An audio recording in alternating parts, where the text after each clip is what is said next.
everyone, this is the Final Bosman, and I still haven't won any awards. Welcome to the show. I am Kyle Bosman, and this week is the week of the Game Awards. The Game Awards. The Game Awards of all Game Awards. It's this Thursday, and so I thought it'd be a fun time for us to bring back an old segment, one that I stole from Entertainment Weekly of all places, called Why It Will Win, Why It Won't Win, where we're gonna take a look at all of the nominees for Game of the Year, and we're gonna discuss its odds and chances of winning Game of the Year and why it doesn't win if it doesn't win. Let's just look at the nominees. First up, Bloodborne. Why it will win? This is a good video game. It's got the best level design and the best visual design. Bloodborne has the best control of its vibe, I would say, amongst all of the other nominees. People say it's hard. Bloodborne is not hard for the sake of being hard. It's not hard like the way NES games are hard. Hard designed just to make you play the game longer, so we made it impossible. It's hard to make all of your actions and reactions matter. It's hard to make you care about whether you live or die. It's hard to keep you invested. Why it won't win? It's hard. It's just, there's no waypoints. There's no quick saves. The loading screens were long when it launched. Yeah, I guess if Bloodborne doesn't win, it means that the panel wants more still out of video games. It means the panel wants more story, or wants better open world design, better frame rate maybe. I don't know. Games journalists are bad at video games. Next up, Fallout 4. Why it will win? Everybody loves this kind of game. It's the kind of game where you make your own character and you go on an RPG and you do whatever you want. In this one, you get to make your own house. You can make a whole town. And the dog does tricks. And also, Fallout 4 feels the most fresh. It was released the most recently, and it was actually announced the most recently as well, just 6 months ago, maybe 7 at this point. All the other nominated games are at least a year older than that from their announcement to their release. And so I think that has an effect. I think it makes this game feel fresh. It makes this game feel like a gift. It just does, it feels newer. Also, all those other games, most of those other games, dealt with delays. Fallout 4 was never delayed. It just was announced and has come out. And here it is, everybody. Why it won't win? This is a big game. There's a lot of scope to this game. And while that is a benefit to the game, I mean, it's also why the game can be as buggy as it can be. It's also why the game isn't very much of a looker. And I think it's why many people voting for this game, voting for Game of the Year on that panel, probably haven't finished it yet.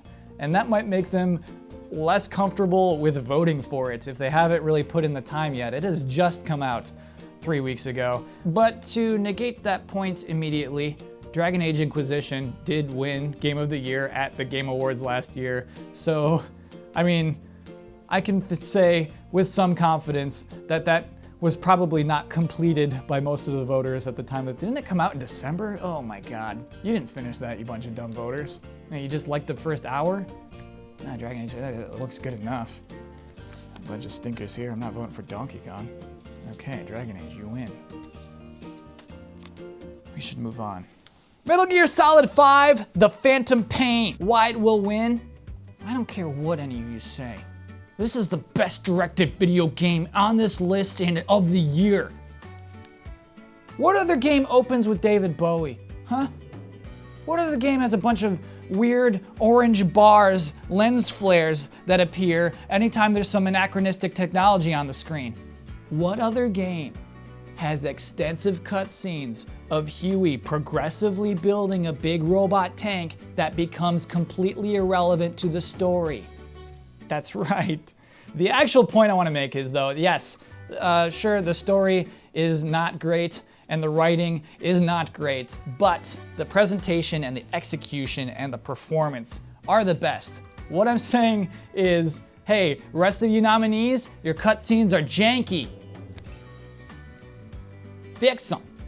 But also, beyond that superficial layer, you know how I feel about the words like gameplay and gunplay. I don't like them, but sometimes you need general nouns like that to describe how a game feels. Because Metal Gear Solid 5, The Phantom Pain, feels good to play. When you are in those missions, it simply feels good to be Big Boss. Metal Gear Solid 5 is a big, comfy, insulated, poofy winter coat that you could just put on and feel warm inside. Why it won't win? This game is incomplete. It should be disqualified. It is a winter coat with no zipper. It is simply, here's the story, without any spoilers, here's the story of Metal Gear Solid 5, The Phantom Pain. Cool, cool, cool, cool. Yes, yes, yes. What? What is it? Wait, oh. Is that it? Did that just end? Yes, it did just end. It is clear to us now why the game ended the way it does, but it's still inexcusable. You can't nominate that kind of game for the Game of the Year. And even if you're just like, well, the gameplay is still there, even then when you're playing some of the best missions, some of the best scenarios that I've ever played in a Metal Gear Solid game are in this game. Those run out. Because everything is so good and then it just cuts off. You don't get those missions anymore. You don't get that feeling anymore. Ooh. And I know I'm a sort of just a blind Metal Gear Solid fan. I don't want to move on yet, because also I think microtransactions are another reason why this won't win Game of the Year. You might notice the other nominees don't have microtransactions. I hope that serves as a point to publishers about what kind of games win these kind of awards. Don't put microtransactions in. And then Metal Gear Solid, the game that should be too good for this, has some of the worst microtransactions we've seen this year. Why, Konami? Why do you do this? Still might win though. Super Mario Maker, why it will win. There's some sort of mistake in the way that the votes are tallied. Why it won't win. You know I love this game. It's probably my favorite of all the nominees. Here's a level. Go play this. I made this. Go play that level. I think it's great. And you look, I know you know this is one of the best reviewed games of the year. Certainly reviewed better than Fallout 4. But despite that, we know this sticks out amongst the other nominees. Doesn't it? It looks cheaper. It doesn't have the prestige that the other nominees have. It looks like it's there to be a token Nintendo game. And we just know that looking at the panel and the kind of things that win these kind of awards, it's just not there. If Donkey Kong Country, Tropical Freeze, couldn't beat the garbage nominees it was up against last year, what hope does Super Mario Maker have up against these giants? Nintendo, just, not a big deal. It's just Game of the Year. Pack it in. You'll get them next year with Zelda. Last but not least, The Witcher 3 Wild Hunt. Why it will win. This is a game that respects the player from a studio that respects the player. This is a game that has improved dramatically from when it launched.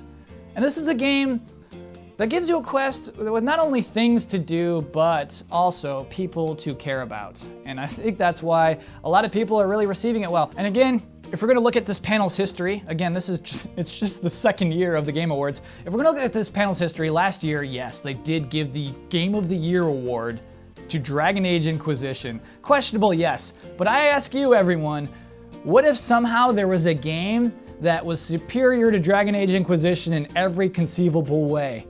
Would that not excite this panel? I think, if you're gonna make me bet, I'm gonna go out on a limb here. I'm gonna say Witcher 3 is the favorite to win the Game Awards 2015 Game of the Year Award 2015. Why it won't win? All right, so maybe the people who voted for Dragon Age Inquisition last year, maybe they just really like that one particular type of RPG where you make your character and you go out on your own adventure. So maybe they're gonna vote for Fallout 4. And maybe the people who don't like the combat of The Witcher will go to Bloodborne. And maybe the people who don't like Geralt's voice will vote for Mario Maker. And I mean, there's just no way of knowing where the votes are gonna go. And I guess that's part of the excitement. Look, at the end of the day, all that's really important is to remember that Game of the Year awards are the most important part of gaming. If you love video games, you must also obviously deeply care about which video game is the best video game released within the last 11 months. It's part of gaming. So get your tweets locked and loaded if you're not happy about who wins, because we're all gonna wanna hear about it. But everybody, yeah, Game Awards, Thursday night, gonna be big deal, because we got the Game Awards, but we also got those exclusives. And then Saturday mornings, PSX, more exclusives, more announcements. I'm very excited for both those events. Next week's show will obviously be reactions to what happens over the course of those two events. Maybe it'll be huge, maybe it'll be nothing, but I'm sure I'll have something to talk about. I'll be back here next Wednesday for that occasion. Hope to see you then. Thanks for watching.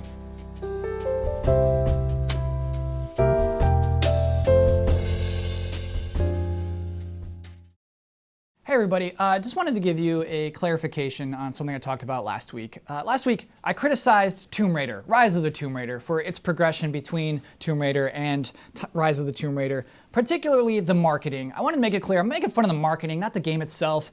The marketing had this thing that makes this game different, dropped it, which is okay, but then didn't replace it with something else. Didn't give us anything to grab onto, didn't give us anything that says, this game is different. Gave us nothing to say this game is an event, and that's a failure on marketing's part. I don't just mean, give us a Doc Brown spider monster, make us tweet. I just mean give us anything. What is different about this game? Snow, and that is what I meant. I didn't mean, I'm trashing on the marketing. I don't want to trash on the game, because again, I have not played the game, and I do intend to, sorry, what's up? Hey Kyle, what are you up to? I'm shooting my show. The final Bosman. Right now? Yeah. There's a smudge on that wall. I know. Did you want something? Oh yeah, I found this crazy phone. It looked like something douchey that you might own. Okay. Oh yeah, it's not my phone. Oh, okay. Wait, what's crazy about it? It says iPhone 11 on the back. Whoa, iPhone 11? Yeah, look at that, iPhone 11. We're not even supposed to have that technology yet. It's like crazy future tech, right? What a cool world we live in. Yeah. Well, I'm gonna sell this on eBay. Good luck, dude. Get out of here, you dumb bird. What was I talking about? Probably something about Pokemon. All right, everybody, see you next week.